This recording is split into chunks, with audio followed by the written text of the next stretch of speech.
কার্তিক পুজোর দিন সকালবেলা ঘুম থেকে উঠে আমি ফ্রেশ হয়ে রোদে একটু বসেছিলাম। আর দেখো, রাঁধুনিরা চলেও এসেছে। ওনারা সবজি কেটে রেডি করে রাখছিলেন।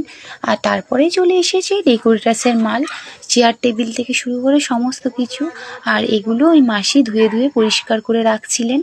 তো তারপরে আমি নিজেও চলে এলাম স্নান করতে। স্নান সেরে আমি চলে এলাম ঠাকুরের কাছে আলপনা দিতে। তো আলপনা আমি এখানে দিচ্ছিলাম, মেয়ে বলল যে ভিডিও করে দেবো মা, তো একটু ভিডিও করে দিয়েছিল। আর আমার আলপনা দেওয়া কমপ্লিট, তোমাদের সাথে শেয়ার করলাম কেমন হয়েছে অবশ্যই জানিও। আর তারপরেই চলে এলাম নিজেকে রেডি করতে।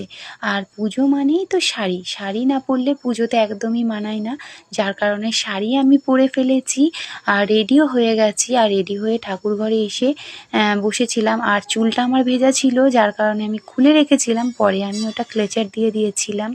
আর দেখো, আমার দুই কার্তিককে আসনে বসিয়ে দেওয়া হয়েছে। কেমন লাগছে তোমরা অবশ্যই জানিও। তারপরে আমি নিতে চলে এসেছিলাম তুলসী পাতা। তুলসী পাতা নিয়ে বাড়ি এসে দেখি আমার বাবা এসেছে, মেয়ের সাথে শুয়ে শুয়ে ফোন দেখছিল। আর তারপরে শুরু হয়ে গেছে আমাদের পুজো। আর মেয়ে দেখো ওর বাবার কোলে বসে বসে ফোনে ভিডিও করছে। তো সকলে বসে বসে আমরা পুজো দেখছিলাম। তো এখানে আমাদের যজ্ঞ শুরু হয়ে গেছে। আর জানো তো, যজ্ঞ হলে আমার খুবই ভালো লাগে, কেননা ওই যজ্ঞের যে আগুনটা হয় ওটা দেখতে আমি খুবই ভালোবাসি, বিশেষ করে যখন ওপরে ওঠে। তো আমাদের যজ্ঞের আগুনটাও অনেক ওপরে উঠেছিল। তো এখানে যজ্ঞ কমপ্লিট হয়ে গেছে, পুজো শেষ হয়ে গেছে। আর আমাদের সকলকে যজ্ঞের টিপ দেওয়া হচ্ছিল, আমিও নিয়ে নিলাম। আর আমার মেয়ের কাণ্ড দেখো, ও মিল্কিকে টিপ দেবেই, তো দিয়ে দিল। তারপরে এখানে প্রসাদ নিয়ে নিলাম, আর প্রসাদ খেয়ে জল খেয়ে একটু লুচি আর সবজি খেয়ে নিলাম।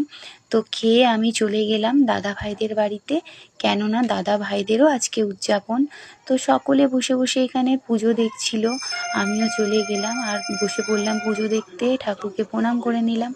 আর এই যে দাদা ভাইদের যে বড় ঠাকুরটা ওটা উদযাপনের, আর পাশে যে ছোট ঠাকুরটা ওটা দিদি ভাইদেরকে দেওয়া হয়েছে। তো দিদি ভাইরা বসে সামনে পুজো করছিল, উপোস ছিল। আর আমি এখানে বসে প্রণাম করে নিলাম।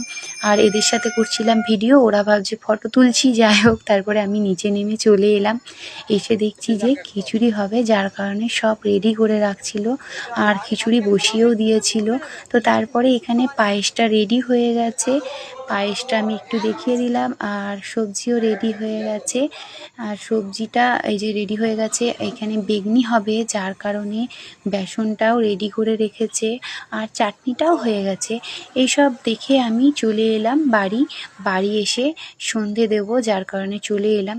আর এখানে ধূপ মোমটা আমি জ্বালিয়ে আমার